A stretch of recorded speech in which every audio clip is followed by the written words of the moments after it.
자, 오늘은 비정규전에 대해서 논의를 하겠습니다. 특히 이 비정규전 중에서도 이 제4세대 전쟁의 개념과 또 혁명전쟁이라고 불리우는 이 분란전에 대해서 그 개념과 특징을 논의하고요.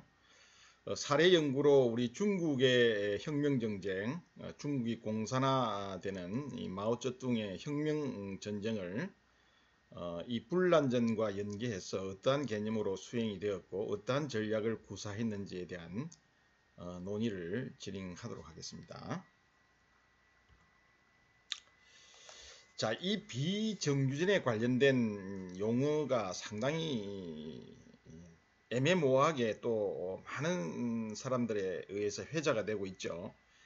흔히 우리가 정치적 폭력이라든지 또는 이 테러리즘 또는 비정규전, 뭐 저강도 분쟁, 인민전쟁, 혁명전쟁 또는 민족해방전쟁, 게릴라전쟁, 뭐 빨치산 전쟁, 후방지역 작전, 소규모 전쟁, 뭐 전쟁 위에의 군사활동, 뭐 흔히 우리가 무투하라고 그러죠. 그리고 또 제4세대 전쟁 등 여러 많은 용어들이 이 어떤 합의된 어떤 그런 개념이 없이 무분별하게 사용이 되고 있죠. 자, 이러한 용어들은 비대칭 전쟁에 관한 것이기도 하고요. 또 강한 적과의 싸움에서 정규전을 회피하고 다른 방식으로 승리를 추구하기 위한 비정규전에 관한 것이기도 합니다. 그래서 오늘 강의에서는 이런 혼란스러운 이 개념들을 하나로 묶어서 비정규전으로 정의를 하고, 비정규전으로 칭하고, 이 비정규전을 제4세대 전쟁과 분란 전쟁을 중심으로 한번 논의를 진행해 보고자 합니다. 자, 여기서 이제 제4세대 전쟁이라는 용어는 분란전 혹은 이 혁명 전쟁과 본질적인 측면에서 서로 호환이 가능하다고 볼 수가 있습니다.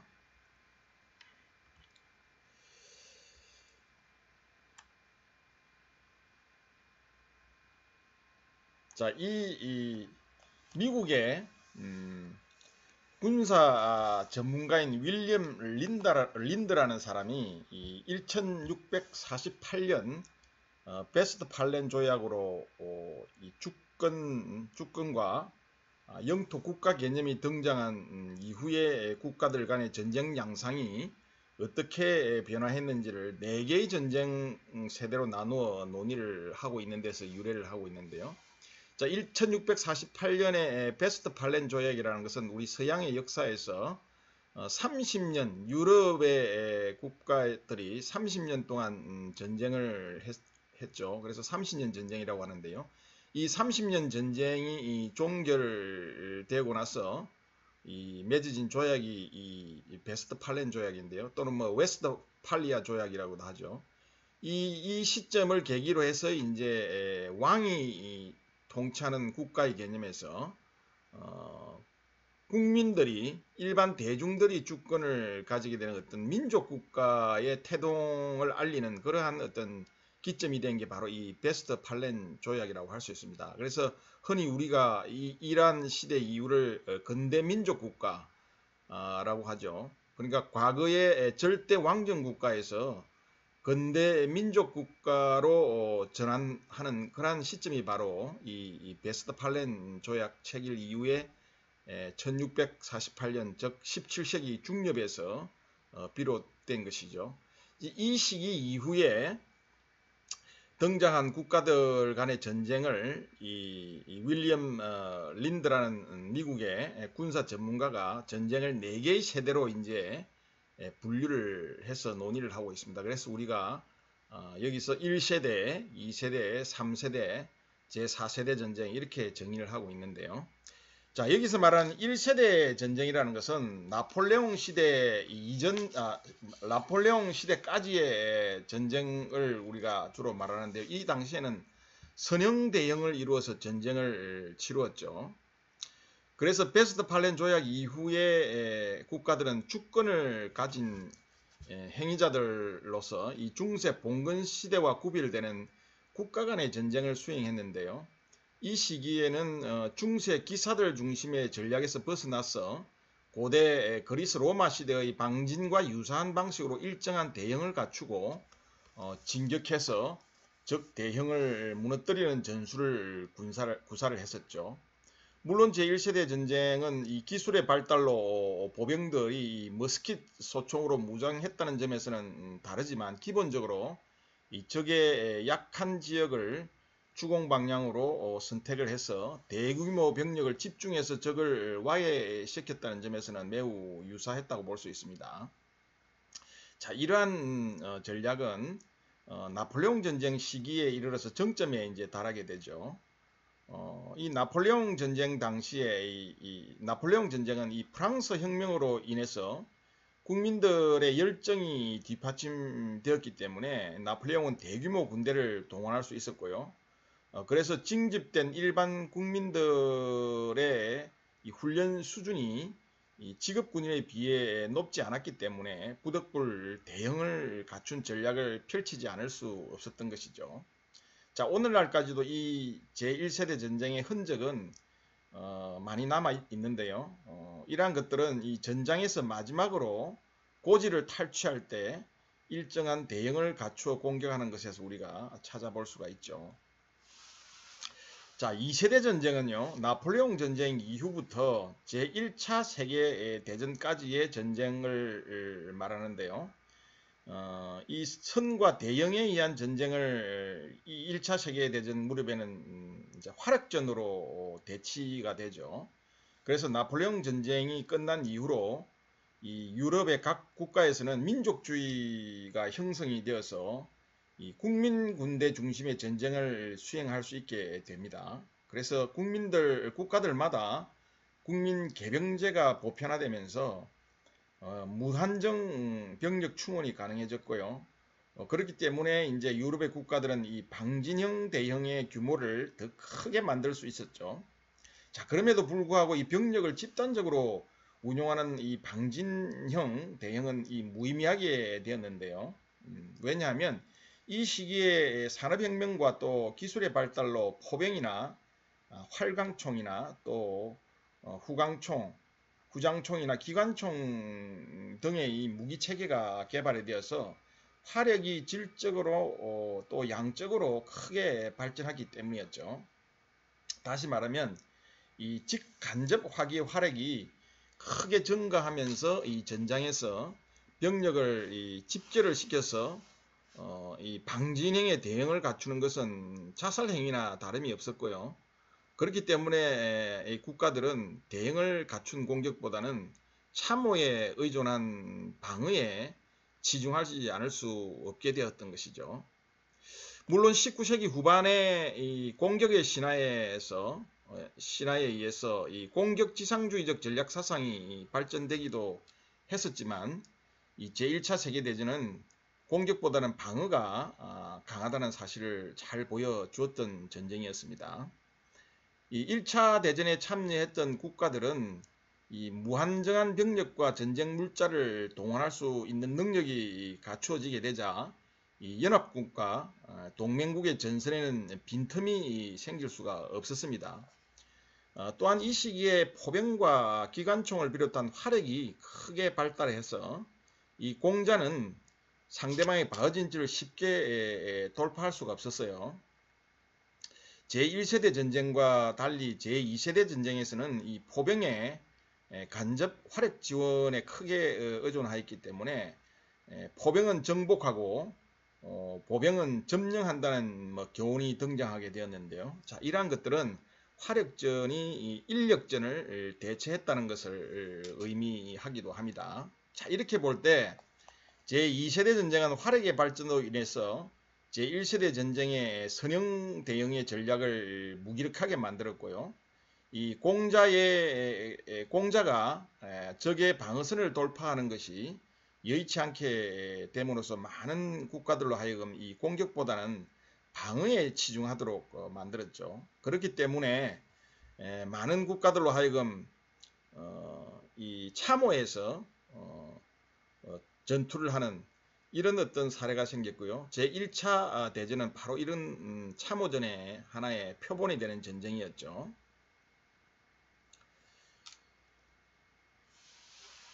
다만 여기서 한 가지 지적할 것은 이 제2세대 전쟁도 제1세대 전쟁과 마찬가지로 전장에서 이 선형 대응을 벗어나지는 못했다는 점입니다.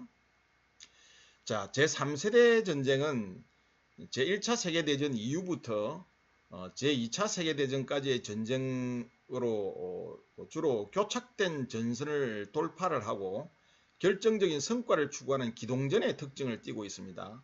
자, 1차 세계대전이 이 지루한 참호에서 주로 활약을 주고받는 이러한 지루한 전쟁이었다고 그러면 2차 세계대전에서는 이 전차를 중심으로 하는 보병과 전차 또 항공력이 상당한 기동력을 발휘하는 그런 기동전을 추구했다는 특징을 가지고 있었죠.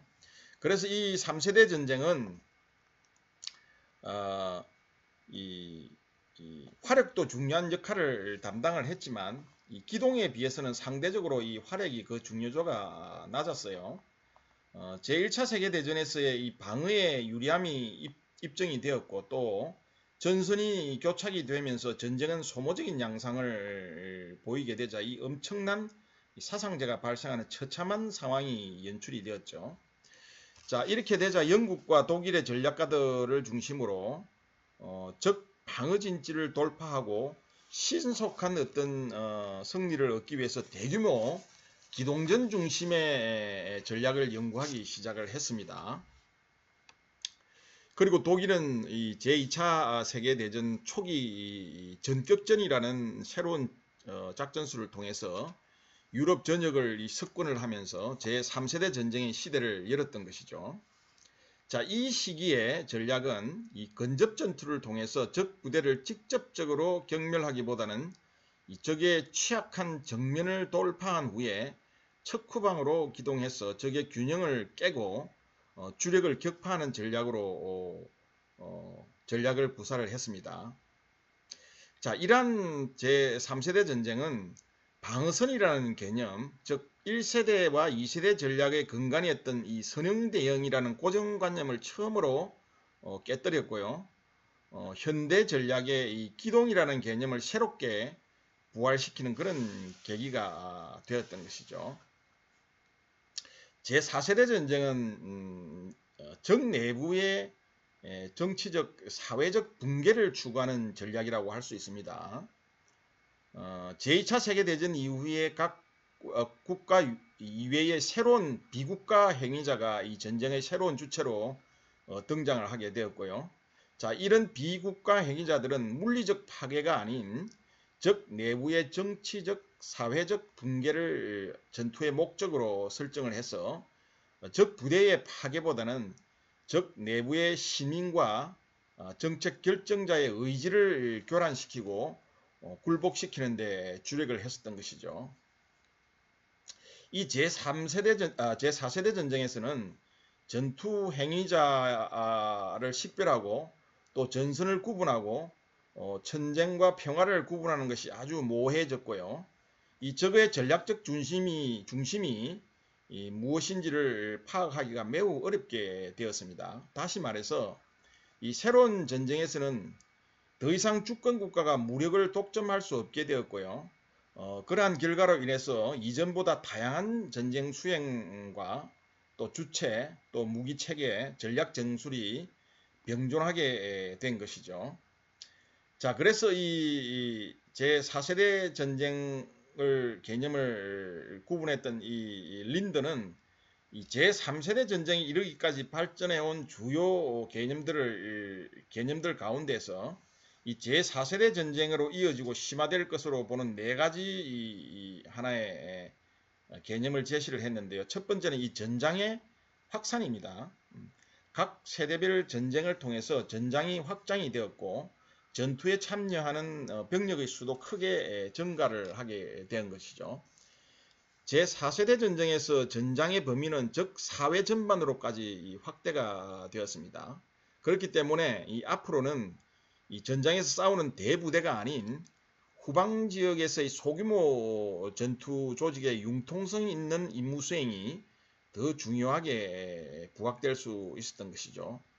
두 번째로는 이 중앙 통제 방식의 군수 지원에 대한 의존도가 감소하게 됩니다.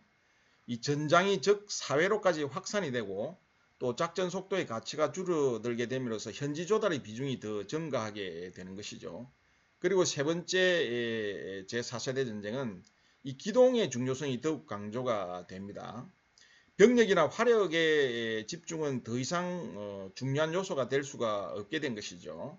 이 집중은 적으로부터 타격받기 쉽다는 점에서 취약하고요. 대신 이 작고 또 기동성이 있고 기민한 전투력을 갖추는 것이 유리하다는 것이죠. 네 번째 이 제4세대 전쟁의 특징은 중심의 식별이 중요성이 증가하게 된다는 것입니다. 제4세대 전쟁의 목표는 적을 물리적으로 파괴하는 것이라기보다는 내부적으로 붕괴시키는 것이죠. 그렇기 때문에 이 주요한 표적은 적 국민의 전쟁 의지를 약화시키고 혹은 적의 문화를 붕괴시키는 것이 될 수가 있고요. 또 적의 전략적 중심을 정확히 식별하는 것은 매우 중요한 요소로 등장하게 되었다는 것이죠. 자, 그러면 제4세대 전쟁의 특징에 대해서 한번 논의를 해보도록 합시다. 제4세대 전쟁의 특징은 크게 세 가지로 우리가 나눠볼 수가 있는데요. 첫째, 이 전쟁 수행의 주체가 더 이상 민족 또는 영토로 규정된 어떤 국가로만 한정될 수가 없다는 것이죠. 다시 말하면 이 비국가 행위자도 전쟁의 주체가 될 수 있다는 의미입니다. 이 마르틴 반 크레펠트는 이 미래의 전쟁이 군대가 아닌 테러 집단이나 또는 게릴라, 폭도, 그리고 뭐 범죄자들과 같은 이 집단에 의해서 수행될 수 있다고 주장을 하기도 했습니다. 자, 이러한 경우에 비국가적 행위자의 폭력 행위는 전쟁으로 인정되기 위한 국제법상의 문제점을 안고 있습니다. 자, 예를 들자면요. 전통적으로 전쟁에서는 선전포고가 이루어졌지만 비국가 행위자는 이러한 것을 생략할 수가 있다는 것이죠. 자, 이러한 경우에 국가는 비국가 행위자를 패배시키기 위해서 누구를 공격해야 하는지, 무엇을 공격해야 하는지 분명하지 않을 수 있다는 것이죠. 자, 두 번째 제4세대 전쟁의 특징은 적대 행위의 목적과 대상 그리고 공간이 과거의 전쟁과는 다르다는 것입니다. 우선 이 제4세대 전쟁의 목적은 적을 군사적으로 파괴하는 것이 아니라 적의 정치적 의지를 붕괴시키고 전쟁 수행 의지를 약화시키는 것이라고 앞에서 수차례 언급을 했었죠. 과거 전쟁에서는 이 전방에 위치한 적 군사력을 직접적으로 섬멸을 하거나 전방을 우회한 후에 적의 전쟁 수행 체제를 마비시켜서 승리하는 방법에 주력을 했다고 하면요. 이 제4세대 전쟁에서는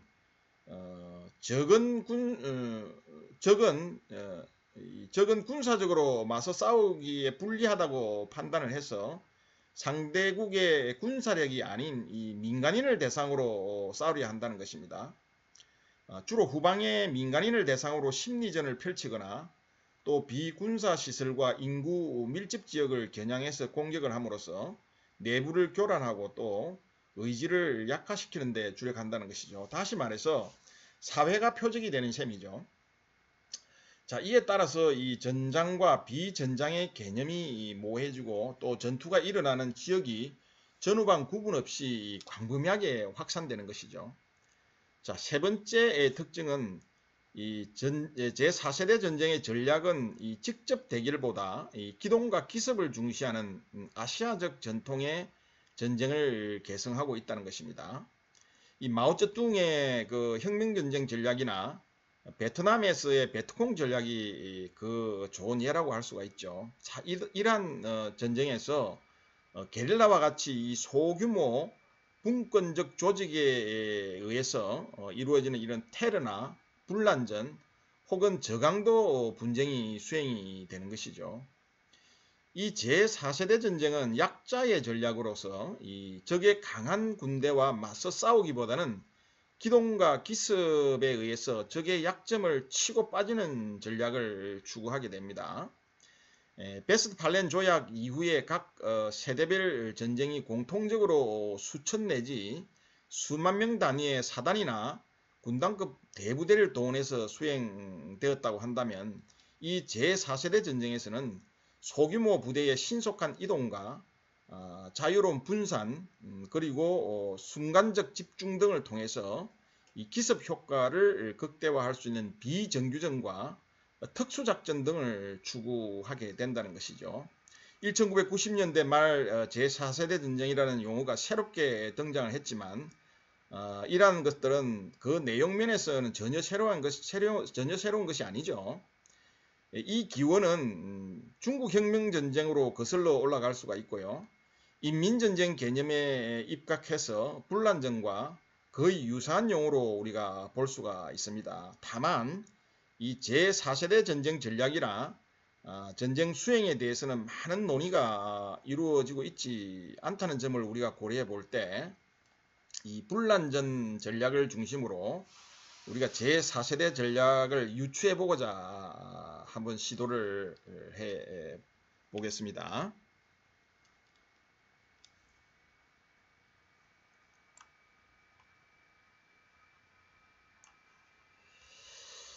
자, 분란전 전략은 분란전을 추구하는 이 반군들은 이 기존의 정부와 체제를 전복하기 위해서 혁명 전쟁을 수행한다고 볼 수가 있죠. 기존 정부가 아무리 약하다 하더라도 국가의 군사력을 장악하고 있는 한 반군보다는 강할 수밖에 없겠죠. 그렇기 때문에 이 분란전은 기본적으로 강자를 상대로 한 약자의 전략이라고 볼 수가 있습니다. 반군 세력은 이 정부의 강한 군사력을 상대하기 위해서 기동력이나 조직 또 상대적 비밀성과 같이 그들이 가진 이 강점을 최대한 이용하려고 하겠죠. 그렇지만 이 정부의 전복은 결코 쉬운 것은 아닙니다. 이 정부 전복은 많은 시간과 또 자원, 노력이 소요될 뿐만이 아니라 또 그 성공을 보장하기가 어렵죠. 대부분의 경우 분란전은 수년 혹은 수십 년이 소요될 수도 있는 것입니다. 이 분란전 전략에 대해서는 학자들마다 의견이 분분합니다. 자, 여기에서도 우리가 이 키라스가 제시한 이 시간과 공간, 정당성 그리고 국내외의 지원이라는 요소를 중심으로 해서 우리가 한번 논의를 진행해 보도록 하겠습니다. 다만 분란전의 성공은 이러한 네 가지 요소 외에 분란전을 이끄는 지도자의 특성으로부터 또 그 지역의 문화에 이르기까지 다양한 추가적인 변수에 의해서 영향을 받을 수 있는 만큼 역사상 한 사례에서 비롯된 이론을 가지고 우리가 가볍게 다른 분쟁에 적용을 하게 된다면 재앙적인 결과를 초래할 수 있다는 것을 전제로 하고 분란전에 대해서 논의를 계속 진행하도록 하겠습니다. 자, 우선 이 분란전은 크게 시간과 공간과 정당성 그리고 대내외적 지원의 요소로 제임스 카리스가 분란전의 개념을 제시를 했었죠. 우선 시간적인 요소를 한번 살펴보자면요. 이 분란전이든 또는 뭐 혁명전쟁이든 시간은 반군의 편이 되겠죠. 시간이 충분하다면 분란 조직을 결성하고 또 적의 결속력을 약화시키고 또 그 국가의 권력을 탈취할 수 있는 이 재래식 군대도 건설을 할 수 있게 되겠죠. 마오쩌둥은 그가 쓴 책에서 전략적 퇴각 그리고 전략적 대치, 전략적 반격의 3단계로 이 시간을 구성을 하고 있습니다. 적과의 군사력 균형이 유리하게 변화가 되어서 결전을 추구하는 이 전략적 반격 단계에 이르기까지 수년 혹은 수십 년이 걸리더라도 감수해야 한다고 강조를 하고 있죠. 자, 이러한 것은 제1단계에서의 한없는 태각이든 또 제2단계에서의 무제한적 게릴라전이든 결정적 성패가 없이 지속되는 끝없는 투쟁은 점점 적의 피로를 누적시키게 되겠죠. 이렇게 함으로써 적을 붕괴시키고 또는 적의 철수를 야기할 수 있게 된다는 것이죠. 다시 말하면 이 시간은 약자의 평이라는 것입니다. 이 대다수의 분란전은 오랜 기간 동안 미해결 상태로 남아 있을 수가 있죠. 스리랑카의 정치적 자치권을 쟁취하기 위해서 결성된 무장 반군 단체인 이 타밀 엘람 타이거 해방군이 수행한 분란전은 33년이 지난 오늘날에도 해결되지 않은 채 계속 남아있죠. 그러나 이 때때로 이 게릴라 투쟁은 신속히 종결되는 사례도 왕왕 있습니다. 그 대표적인 예가 쿠바 혁명인데요. 이 피델 카스트로는 1957년부터 59년까지 이 바리스타 정권에 대항해서 이 비정규전을 3년이 못되게 진행을 해서 결국은 쿠바 혁명에 성공을 하게 되죠. 자, 이 쿠바 혁명에 참여한 인물들은 이 혁명적 신화로 오늘날까지 남아 있습니다. 이 분란전의 기간이 3년이든 또 뭐 33년이든 이 반군은 조직을 정비하고 군사력을 강화할 수 있는 시간을 벌여야 하겠죠. 시간을 획득해야 하겠죠. 자, 반군에 쉽게 굴복할 정도로 이 약한 정부군은 거의 없겠죠. 그렇기 때문에 대부분의 경우 분란전은 지연전으로 나아가는 것이 대부분의 경우입니다. 보통의 경우이죠. 이 마오쩌둥의 중국 혁명 전쟁과 또 호치민의 베트남 혁명 전쟁은 이 지구전 전략을 채택한 대표적인 사례로 꼽아 볼 수가 있습니다. 다음은 분란전의 공간적인 측면에 대해서 논의를 해 보도록 하겠습니다. 시간과 공간은 이 함수관계에 있다고 볼 수가 있죠. 앞에서 언급했던 이 시간을 벌기 위해서는 공간을 포기를 해야 한다는 것입니다. 이 정부군이 압도적으로 우세하다고 하면 반군은 공간을 내어주고 철수를 한 다음에 세력을 강화해야 되겠죠. 그리고 나서 차후 성산이 있다고 판단될 때 다시 반격을 해서 싸워야 한다는 것입니다. 자, 이러한 측면에서 분란전에서 성공하기 위해서는 적의 세력을 피할 수 있는 이 광활하고 험준한 공간이 필요하다는 것입니다. 공간이 충분하다고 한다면 분란전에 유리한 상황을 조성할 수가 있겠죠. 이 반군과 대치하고 있는 정부군은 이 게릴라 공격을 우려해서 부대를 너무 신장 배치할 수는 없는 것이죠. 그리고 모든 곳을 다 방어할 수도 없죠. 그렇기 때문에 이 경무장으로 이 기동성을 갖춘 이 반군은 적의 손길이 미치지 않는 험준한 지형을 최대한 활용을 해서 정부군의 기동을 제한하고 상대적으로 취약한 무기와 조직 그리고 병력의 절대적인 우위를 극복할 수가 있는 것입니다. 자, 반군은 전술적 이점을 얻기 위해서 산악이나 정글 또는 늪지대 혹은 뭐 사막 등 주로 이 까다로운 지형을 이용해서 이에 익숙하지 않은 적을 상대로 강력한 저항을 할 수 있게 되겠죠. 예를 들자면 이 아프가니스탄의 무자헤딘은 그들의 이 조상들이 영국군에 대항했던 방식대로 소련군을 상대로 평지가 아닌 산악 지역에서 영국군의 공격을 유린했었던 것이죠. 또 베트콩과 북베트남군은 이 삼중의 정글 숲을 이용해서 미군의 기동전과 화력을 무력화시킬 수 있었죠. 그리고 1994년 체첸 전쟁에서 이 체첸 게릴라들은 그로즈니 시내의 건물들과 이 좁은 골목길을 이용해서 소련군을 고립시키고 파괴할 수 있었던 것입니다. 마찬가지로 이라크 반군들은 미군에 대항해서 팔루자에서 이와 같은 수법을 사용을 했었죠. 정부군에게 불리한 지형은 반군이 작전을 유리하게 이끌 수 있게 해줄 뿐만 아니라 이 안전한 근거지를 또 마련할 기회를 제공해 줄 수 있고요. 그러므로 인해서 세력을 확대할 수 있도록 해주겠죠.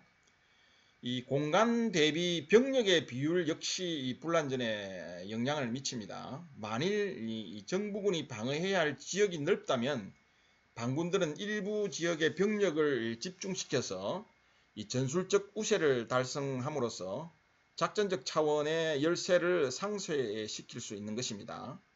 정부군은 대체로 정치적, 경제적, 사회적 또는 군사적 가치를 지닌 대도시 지역이나 자원이 풍부한 지역을 방어하려고 하겠죠. 그렇기 때문에 이 정부군들은 외곽 지역에서 반군의 공격을 받을 경우에 이 지역을 포기하고 방어가 더 유리한 도시나 군사기지로 철수를 하곤 합니다. 그렇기 때문에 정부군이 장악하지 못하는 지역이 많을수록 분란전은 반군에 유리하게 전개될 수 있는 것입니다. 정부군의 주의를 다른 곳으로 돌려서 반군 소탕에 집중할 수 없도록 만들므로써 성공 가능성을 높일 수도 있겠죠. 자, 영국에 대항해서 수행된 이 키프로스 게릴라의 경우 이 민족주의 성향의 EOKA 조직이 활동했던 이 공간은 영국군이 활동했던 공간의 3%도 채 못 되었습니다. EOKA 조직의 지도자였던 이 게오르 기오스 그리바스는 이 도시에서 폭동을 일으킬 경우에 대부분의 영국 군들이 폭동을 진압하는 데 투입할 것으로 판단을 하고 이러한 어떤 개념에 입각해서 그는 이 분란전 전략을 수립했었던 것이죠. EOKA의 조직원들은 이 소규모로 조를 이루어서 도시에서 매복 공격, 또 폭파, 암살 등의 임무를 수행을 했고요. 자, 이러한 활동이 강화되자 이 영국은 이 키프로스에 잔류하는 것이 이 정치적 군사적으로 더 이상 가치가 없다는 것을 깨닫고 결국은 철수하게 되었던 것이죠. 자, 그 다음에 이 분란전 전략의 성공의 요소는요. 이 국내의 지원이 필수적이라는 것입니다. 분란전은 내부 혹은 외부의 지원 없이는 성공하기 힘들다는 것이죠. 일반적으로 이 반군들이 사용할 장비를 직접 제조하거나 노획을 해야 하죠. 그리고 또 이 반군들은 직접 부상자들을 돌봐야 하고요. 또 식량과 물을 포함한 이 보급품들을 지속적으로 보충을 해야 하는 과제를 안고 있죠. 더군다나 이 새로 충원된 조직에 대해서 훈련을 시킨다든지 또는 정부군의 위치와 활동에 대한 이 정보를 수시로 획득을 해야 하는데 이 반군은 많은 부분 대중의 도움을 그렇기 때문에 필요로 하게 되겠죠. 그래서 이 클라우제비츠는 여론을 중심으로 한 대중의 지원이 폭동의 성공의 가장 중요한 요소 가운데 하나라고 주장을 했었던 것입니다. 대중의 지지를 받지 못한다면 이 반군은 가장 초보적인 형태의 근거지도 유지할 수 없을 것이고요. 또 결국은 이 정부군에 의해서 이러한 근거지도 결국은 잃게 될 것이죠. 이 도시 게릴라 교본을 썼던 브라질의 카를로스 마리겔라는 이 초기의 도시 혁명을 추진하는 데 있어서 이 도시 게릴라들이 투쟁을 계속하는 데 필요한 자원들을 주로 이 대도시에서 획득할 수 있다고 믿었지만 훗날 인민들의 지지를 지방으로까지 확대시킬 필요가 있음을 인정을 했습니다. 국내적으로 대중의 지원은 테러와 협박을 통한 이 강요에 의해서 일시적으로 확보할 수도 있겠지만 장기적인 혁명 투쟁은 오로지 민심을 얻는 방법이 아니면 안 된다는 것입니다. 자, 비록 지금은 상투적인 문구가 되었지만 이 게릴라와 인민의 관계를 묘사했던 이 마오쩌둥의 비유는 굉장히 의미심장하게 다가옵니다. 이 게릴라들은 인민대중이라는 바다에서 헤엄치고 있는 물고기와 유사하다고 마오쩌둥이 이야기를 했는데요. 여기서 이 바다가 없다면 물고기는 죽게 될 것이죠. 그리고 국내 인민대중들의 지원을 얻는데 실패한 하나의 극단적인 우리가 예로서 체게바라의 최후를 들 수가 있습니다. 이 체게바라는 쿠바 혁명에 성공을 한 후에 피델 카스트로와 쿠바 혁명에서 성공을 한 이후에 볼리비아로 넘어갑니다. 볼리비아의 어떤 공산혁명을 돕기 위해서 1967년 이 무장봉기를 주도하기 위해서 볼리비아로 이제 넘어가죠. 자, 그런데 그는 이 볼리비아의 이 체게바라는 이 볼리비아의 공산주의자들과 농민들의 지원 가능성을 너무 과대평가를 했었습니다. 이 볼리비아 공산주의자들은 그들의 혁명 방향에 대해서 외부인의 충고를 받아들이려고 하지 않았고요. 농민들은 이 체게바라의 정부 보정 토지 제도 개혁안에 대해 불만을 갖고 있었습니다. 결국에 이 체게바라의 봉기는 인민 대중의 지지를 받지 못했고요. 이 반군들은 혁명 7개월 만에 정부군에 의해서 체포되거나 사살되었던 것이죠. 자, 인민대중의 지원에 대한 확신 없이 이전의 효과적이었던 방식대로 혁명을 재현하려고 하는 시도는 매우 위험하다고 볼 수가 있습니다. 이 마르크스 레닌주의자들은 그들의 혁명 이론에서 이 도시 프롤레타리아의 봉기가 매우 중요하다고 생각을 했었죠. 1920년대 말 중국 공산당의 봉기와 1968년 베트남의 봉기는 실패로 돌아갔는데요. 이 중국과 베트남 농민들의 특성상 이 도시에서의 봉기는 처음부터 실패하게 되어 있었죠. 자, 이러한 것들은 양국 모두 이 지방 인구의 대다수가 농민들이었기 때문입니다. 결국 마오쩌둥과 베트남의 이 봉우엥 장군은 그들의 이 전략을 농민 중심의 전략으로 수정을 하게 되었고요. 이렇게 함으로써 성공을 거둘 수가 있었던 것이죠. 자, 이 국외의 지원 여부는 국내 지원뿐만 아니라 국외의 지원 여부도 굉장히 중요한데요. 이러한 국외의 지원은 국제 정치적 상황에 따라서 좌우된다고 할 수 있겠죠. 이 반군에 대한 외부 지원은 그 국가의 정세나 반군과 주변국과의 관계에 달려 있는데요. 이 외부의 지원으로는 무기를 제공하거나 또 국경선 밖에 은신처를 제공하는 것과 같은 이런 물리적인 어떤 지원, 그리고 정치적 정당성을 인정하거나 압력을 가하는 이 정신적 지원이 있을 수 있는데요. 이 독일의 적군파와 같이 1970년대 마르크스주의를 추종했던 수많은 테러 조직들은 소련이나 또는 그 소련 진영의 국가들로부터 자금이나 무기 그리고 훈련 제공 등 많은 물질적 지원을 받았었습니다. 1950년 인도네시아로 독립한 이 네덜란드령 동인도로부터 1948년 이후 이스라엘로 독립한 영국령 팔레스타인에 이르기까지 이 국가들의 반군과 이 테러 지도자들은 반식민주의를 주장하는 국가들로부터 지원을 받았고요. 자, 이들은 이란 외부의 지원은 이란 동인도령이나 또는 이스라엘이 이 독립하는 데 결정적인 영향을 미쳤던 것이죠. 다음은 이 분란전의 전략에서 정당성의 문제에 대해서 논의를 진행해 보도록 하겠습니다.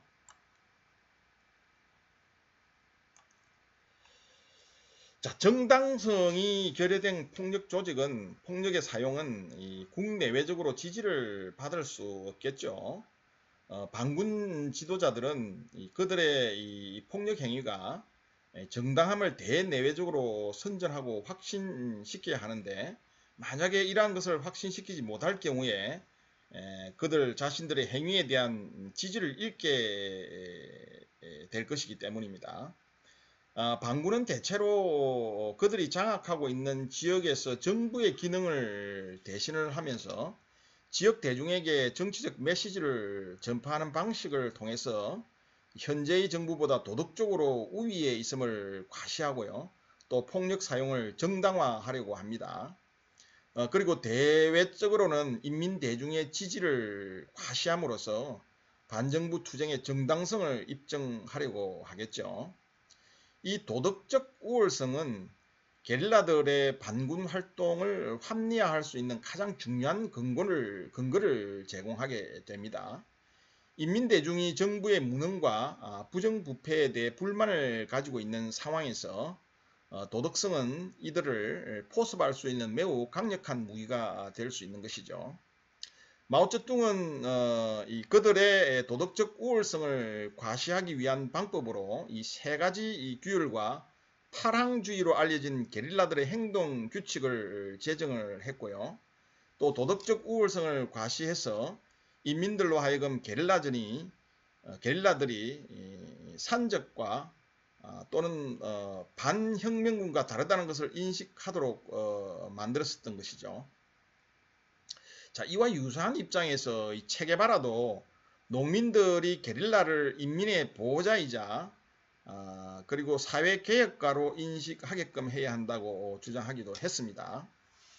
자, 이 반군에 협조한 농민들은 종종 정부의 가혹한 처벌을 받게 되지만 오히려 이러한 정부군의 처벌은 이 반군들이 추진하는 혁명의 동기를 더욱 정당화시켜 주게 됩니다. 정부군은 이 반군에 동조한 대중에 대해서 가혹한 고문을 한다든지 또는 촌락을 파괴하고 또 기관총 사격을 가하기도 하는데요. 심지어 반군에 협력했다는 의심만을 가지고 이 인민 대중들을 처벌하기도 하죠. 그러나 이 정부가 인민 대중을 부당하게 대우하는 것은 오로지 이들의 불만을 고조시키고 또 반정부적 성향을 강화시킬 따름이죠. 이 정부의 야만적 행위는 오히려 이 반군으로 하여금 인민들의 대리자로서의 반군들이 인민의 대리자로서 행동을 하고 또 이들과의 유대관계를 강화시키는 어떤 촉발 요인이 되기도 합니다. 대중들은 이 자발적인 협력자 그리고 완강한 적 그리고 아직 결정을 내리지 못한 다수로 우리가 구분을 해볼 수가 있는데요. 아직 결정을 내리지 못한 다수의 마음을 사로잡기 위해서 반군들은 그 지역을 통제하는 실질적인 정부가 됨으로써 이 정당성을 과시할 수 있는 것입니다. 자, 여기에는 학교와 의료시설을 건립하는 것과 같은 이 긍정적인 수단과 세금 징수와 같은 부정적인 수단이 포함될 수가 있는데요.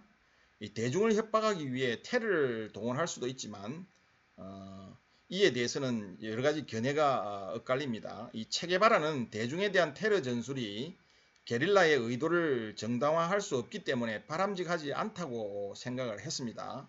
반면에 이 마오쩌둥과 마리젤라는 다른 입장을 취하고 있었는데요. 이들은 이 테러가 이 대중들로 하여금 정부를 위해 일하는 것이 위험하다는 인식을 심어주는 데 기여할 수 있다고 보았던 것입니다. 그리고 실제로 이 베트남 전쟁에서 베트콩은 이들의 테러 행위를 정당화하기도 했죠. 다만 21세기 초 대테러 전쟁에서 알카에다 지도자들 간에 통신을 감청해 본 결과 이라크에서 사용한 알카에다의 테러는 이 외곽 지역에서 이들의 정치적 목표를 달성하는데 역효과를 가져온 것으로 평가되기도 합니다. 반정부 투쟁을 정당화하는 가장 효과적인 방법은 이들의 군사 투쟁을 정당한 정치적 목적과 연계시키는 것이라고 할 수 있습니다. 이 다양한 정치적 목적을 내걸 수도 있겠지만 민족 자결의 원칙은 지금까지 가장 널리 알려진 널리 사용되고 있는 슬로건이라고 할 수 있겠죠. 또 1941년의 대서양 헌장이나 1945년의 유엔 헌장에는 이 영국과 프랑스, 네덜란드, 포르투갈과 같은 이 국가들로 하여금 해당 지역의 반군들이 주장하는 권리에 반하여 해외 식민지를 보유할 수 없다고 규정을 했었죠. 자, 이런 측면에서 동티모로의 독립운동은 국제적 정당성을 얻을 수 있었고요. 또 국내외적으로 인도네시아 정부의 25년에 걸친 이 분란전을 종식하도록 하는 압력으로 작용을 했었던 것이죠.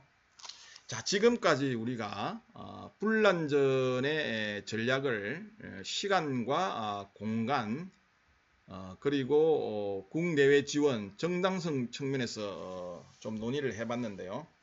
자, 이러한 어떤 개념의 분란전의 특징과 개념에 입각해서 다음 시간에 우리가 중국 혁명전쟁을 사례로 해서 이러한 개념들을 더욱 구체적으로 한번 논의를 해보는 시간을 갖도록 하겠습니다. 감사합니다.